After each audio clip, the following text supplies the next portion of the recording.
The points we're going to cover are going to be the leg points. The leg point's main use is to either turn his body, to spin him around, or to drop a taller person down to your height. So if you were dealing with a very tall person, instead of reaching up, you come to a leg point, you bring him down a little bit lower. There's also a special relationship that exists between this arm and this leg. By locking any point on this arm, the opposite leg becomes very sensitive, which we'll show a little bit later. First two leg points we're going to cover are going to be in the same area of the leg, but different sides. If one has the leg bent 50% of the way between the hip and the knee, so we go halfway, and 50% of the way around, inside and outside, are the 2 points we're going to use. The inside point is called spleen 11, between the muscles on the inside. If you feel it on yourself, you'll feel a little hole there. And the outside point, if you stay at attention, where your middle finger touches, is called gallbladder 31. Both points will cause a charley horse in the leg, cause the person to drop. Generally, the inside points can be used with the knee or with the ball of the foot or the heel. The outside point must be struck with the knee or the heel. The reason for that is the muscles on the outside of the leg much stronger, much more dense. If you were to use a roundhouse kick like in kickboxing or a ball of the foot kick, it would probably bounce off somebody who has a conditioned leg. You need more follow through. So a side kicking motion or a knee strike, perfect for the outside. For the inside, you can use the ball of the foot, the heel, or the knee. So we're going to start him in a front stance just so we can see where the point is. We have his knee here, we have his hip here. We're going to go 50% of the way in and move to the inside. And with one finger pressure, we're already getting his body to move. Okay, we're going to show the spleen 11 point, the inside of the thigh.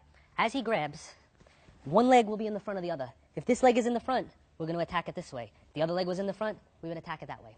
This way everybody can see we're going to use this leg, and as light as we possibly can, we're going to bump it, and you can see his body reaction.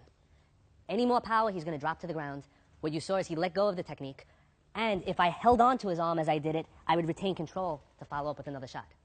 Generally, the inside points are used when the person is in front of you, grasping you, where you're lined up. If a punch was coming in, and we're going to turn it in a minute, we would be using the outside point, the one where the middle finger touches. So if he's punching with his left, and we get to the outside, we can't access the inside, but this one here is going to put him right down. And you can see, even though he's shorter than me now, if he was taller, brings him right down to his knee. Another advantage of that point is for the next 10 minutes or so, he's going to be doing this, which means he's not going to be very effective as far as footwork and moving around. Okay, the next point we're going to be using is on the back of the calf. It's actually 3 points in one. The point names are called bladder 56, 57, 58. If you look at the way his calf is shaped, the 3 points are in a straight line, right at the bend of the knee, dead center, and right where the muscle comes down. The one that we do most of the work with is the one up here. With thumb pressure, we could actually just bring him down. Now, the way we use this point is in combination with the arm points. Very rarely in a self-defense situation are you going to find yourself behind. But if he was facing me and he grabbed and we brought him in close using one of the other points, now I'm behind him enough to put him down on that calf point. So generally when we attack the arm to turn him, either with the right or the left, his body shifts. When you do it harder, the weight comes on. You see the leg buckling, and that allows you to bring him down and follow up this way. The last point on the foot is one that's very important from rear attack. Somebody grabs you from behind this way, or they choke you from behind. One of the main defenses is to stomp. Most styles of karate or self-defense teach you to stomp on the instep. The instep is one of the strongest bones in the body. I don't think it's even possible to break it. So really what you're doing is you're stomping on a very unsensitive surface. Where we aim our stomp is between his pinky and the next toe, just like the one on the hand. Where the foot makes a little turn, you can just press and control him there. So using just, turn a little bit this way, just very light toe pressure, we can pretty much control his body. When we use it, it would be stomping, and he would drop or at the very least let go of what you were doing. This point's also used with footwork. If a punch is coming in, a lot of times we'll step in and tread on the point to follow up with other shots. So if you do a form of martial arts that involves a cross stance or cross stepping, that's a good spot for you to put your foot there. Okay, when we practice again, just like we use our thumb pressure, we use our toe pressure to find the point. Obviously outside he's going to be wearing shoes or boots on, and you're not going to be able to access it in that manner. But by using a stomping motion, whether he has shoes on or not, unless they're steel tipped, you're still going to get the same effect, whether he's grabbing you from behind or from the front. So real situation, stomp. For practice, you don't want to do that to your partner because he's not going to like you anymore, so you use your toe. Or if you're going to use your heel, you place your heel on it and gradually add weight until you get that reaction and you release. Whenever you're working for pressure points, you're looking for a reaction. If I grab his arm and I do this, once I see that reaction, right, I'll do it one more time, I know I did it right. I don't always have to be throwing him to the ground or making his arm go numb. Later on when we cover the head and the body points, it's going to be similar. You'll strike a point and you'll see his eyes blink and he'll stumble a little bit. That means you're on the point. You don't necessarily have to knock everybody out when you practice because people are not going to want to practice with you if you do that. What you do is you make sure you're on the point, you control. Real situation, you use full power. Excellent method to train on is one of the bob dummies because you can hit it as much as you want. It's anatomically correct. You learn the proper angle and he won't get mad at you. Right? What we're going to combine now is the arm and the leg like I explained before. When he grabs with this arm, when you lock either with the eagle claw like we did before, or we grab one of the points, or we even hit a point, this leg becomes very sensitive. The main way we use to attack it is with our heel coming across.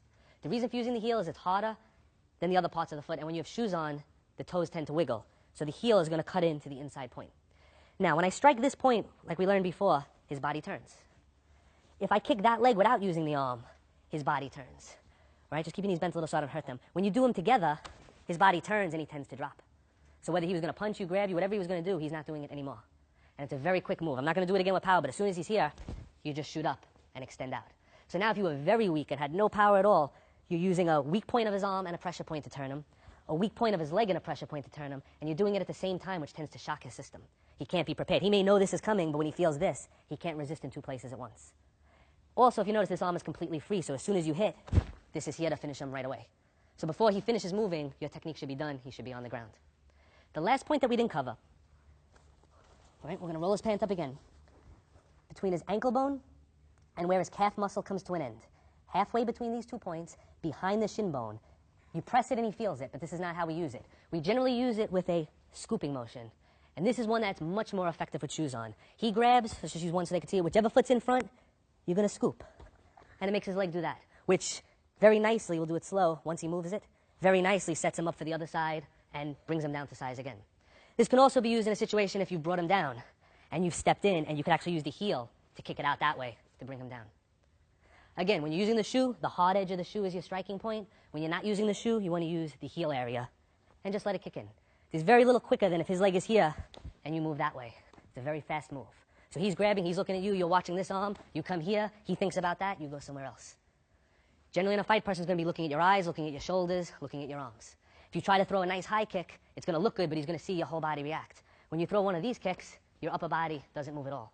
So if he's looking at you, he's not going to see it, he's just going to feel it, and you're going to follow up there. So when his mind shifts down there, number one, you're weakening his system, and you're weakening the other points, but number two, you're shifting his focus to his legs, and then you're going to come back up. What we're going to do now is we're going to go back to those first arm points that we used, but this time we have John fitted with special protective forearm guards. Same ones used in competition to protect the bone so you don't get bruises. Purpose of that, number one, is so that he allows me to finish what I'm doing because it's starting to hurt. But the main reason is this way we can show that the points work even through a winter coat or through padding. An example would be the hit point that we use. Now, it's going to be hard for you to see, but everybody remembers it's the one halfway. With practice, you will know that it's halfway, and you won't have to roll the sleeve up, and that's where the training comes in. I've done that, so I'm just going to show you. He lets go. Right? He grabs on the other side. We catch it from another angle. Same thing. He lets go. And remember, I'm still using the soft part. Now that he has this, I can put the knuckles in, and it works even better.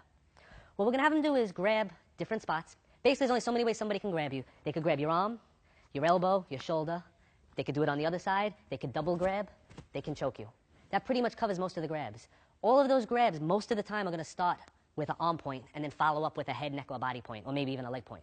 So as he grabs, he's just going to grab at random. We're going to use different points to get out. Doesn't matter which one we use. And you're going to see you just get a good reaction. Two arms, we can either focus on one or we can focus on both of them to set him up for the next point. Now, keep in mind, even with the pads, I'm not hitting very hard, and he has padding. Without the padding, the reaction would be much more severe. So a general principle to try and follow is when he grabs you and you have an arm, strike the arm point. Instead of trying to travel all the way up here, which he expects, strike an arm point. You disrupt his balance, you disrupt his thinking, you set him up for the next shot. If you strike an arm point and then he punches you, you're here to finish him off. You know this punch is coming, so you keep your eyes on that arm. You know when you strike this arm, that this arm is done at least for a few seconds. The only thing that's going to get you is that one. Just be prepared for it as you come in. And when you strike it for real and you're here, he's not coming up with that arm. This is going to be there first. So general rule, start with the arm points, work your way in through the body. As we go through the next series of videos, you're going to be learning more about the head and the neck points and the torso points. You're also going to be learning certain self-defense techniques. You're going to see the common thread is we generally look to go for the arm first, then either to the torso or the head or neck. Leg points tend to come in depending on his balance. Like we said before, if we bring him down and his knee bends or I see an opening, the leg point is there. If I don't use the leg point. The primary thing to learn to be good at pressure point fighting is learning the arm points. Right now we're covering stand-up, and we're not even covering punching or kicking yet, which we will get to. When we start adding punches, let's say he throws a hook in, we're striking arm points to set up the next blow. If we're doing ground fighting and he's choking us, we're using an arm point to either set him up for a strike or a follow-up block. So if you're very good at the arm points, you'll be very good at pressure point fighting. If you're always looking for the head or neck points, number one, they're not going to be as sensitive as they should be because they're not going to be set up properly. And number two, you're attacking what he expects you to attack. He expects the punches and the hits to come to this region. When he does something to you and you go somewhere else, it sends a shock through him where mentally, you're not just physically defeating him, mentally you're making him not know what's happening. When somebody attacks you in the street, Generally, it's not the first time they've done it. They have experience, and through experience, they know what's going to happen. They know they're going to punch, you're going to put your hands up, you're going to get hit, you're going to fall down. Anything that's done to change that order is going to mentally pause your opponent.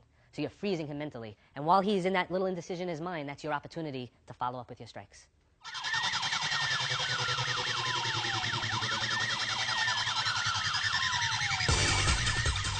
We're going to be demonstrating one of our instant knockout shots. Where we're going to be targeting is the stomach 9 point and the side of the neck. And what we're going to be using is our forearm. The reason for using the forearm is with little training, the swing of the forearm is a very powerful blow, and it doesn't have to be as focused as, let's say, using the edge of the hand or even the fingers or a punching technique.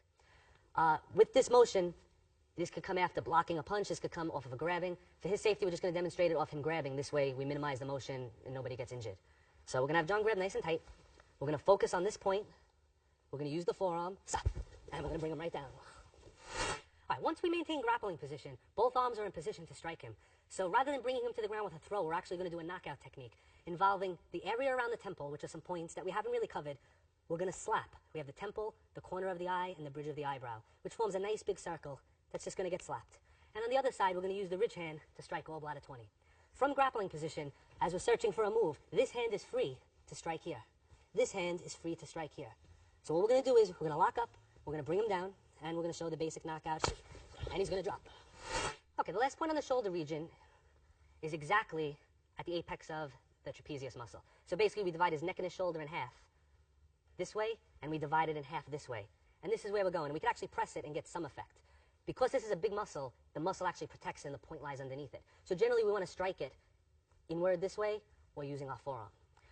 If he was coming forward, like to shoot to do the takedown, we would actually use our forearms on this point to stop him. Because of the angle, we may not knock him out, but what we'll do is stop his motion, which will allow us to set up something else. What we're going to do is just show this point the effect of it. We're going to have him throw a punch, we're going to block it, and we're just going to put some downward pressure. And the thing to watch for is his legs. Watch where his legs go. So as he comes in, we come down, and we drop him down. Okay, as previously explained, the more pressure points you hit, the more damage that you do. So if he were to grab me in a real situation, I would be using one of the arm points, one of the body points, or one of the leg points before I came to the jaw point. What that would do is it would make it actually weaker. But what I want to actually just show you is how, with no setup at all, this one point becomes very sensitive. So as he grabs, we're just going to come from this position. I'm going to go slow so I don't injure him. We're going to come up in the up and out direction. I'm going to have him bite down real tight so he doesn't hurt his teeth. All right, so I'm going to look straight. He's grabbing. We're not going to use a setup. We're going to come in, and it's going to bring him down. We sit him up. We have a special revival that we use to wake him back up a little. All right.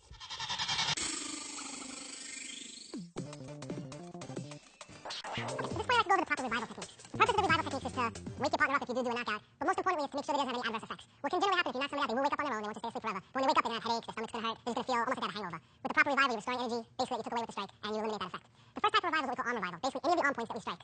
When you strike it, what we're going to do is we're going to actually stop energy to that point, so we hit it, the arm goes to sleep. Now, he's feeling a pulsing right now, that hurts. The way we wake it up is we hit the exact same point with an open palm, with approximately half the power, with a slap. And then we massage the area. And we repeat that. Slap, and massage it. And after you do that, he should have full use of his hand again. So the arm revival is basically simple. Whatever you hit it again. But you hit it with half the force, and instead of hitting it with a focused area, we hit it with a flat palm, and we just massage the area. Flat palm, massage the area. And that'll bring your partner's arm back. So when you're training, you hit those points, you can practice it more than once. As far as the head, the neck, the body, we do a technique like we did. We strike, he falls down. All right, he'll tend to just be laying down, basically. The first thing we want to do is we want to sit him up. So we grab him by the head. Okay, now, if he's really out, he won't fold his own legs, so you're going to fold his legs. We want to keep our knee in the base of his spine. We want to keep our hand on his head. Now, if we struck him on this side, we want to revive on this side. If we struck him on this side, we revive on this side. Where we're going to be reviving is right next to the spinal cord. This one called the bladder meridian. I'm going to show it myself, actually. Not over here, a little bit over, right in this line. This is called the wake-up nerve. Similar to the arm points, we're going to slap it and massage. Slap it and massage. At this point, he should be awake. He may still feel groggy, so what we're going to do is we're going to take our thumb and forefinger. We're going to place it at the base of his back with the spine running in the center, and we're going to run our hands up his spine a couple of times. In Chinese medicine, they say all energy in the body is stored in the kidney region. And when you do this, according to the theory, you're bringing the energy back up into the head. Medically, most likely, you're just stimulating the nerves that go into the neck and head area, and it's waking him up. But either way, the function is what matters, not what causes it. After you finish that, to restore more energy, we're going to start with the hands. Again, in acupuncture and Chinese medicine, each finger controls a different part of the body. So, for example, the pinky finger is considered the heart, the ring finger is considered what they call the pericardium, the index finger is the large intestine. So what you're going to do is you're going to pinch, starting with the pinky finger, and pull. Pinch, pull. You should feel like a popping sensation. If anybody ever got a Chinese massage before, this is what they do. They massage the points, they pop the fingers. What that does is it wakes up and stimulates all of the nerves. And that causes the revivals. Okay, remember that due to the effectiveness of pressure point training, there's a certain danger involved in the practice. One should always practice under a qualified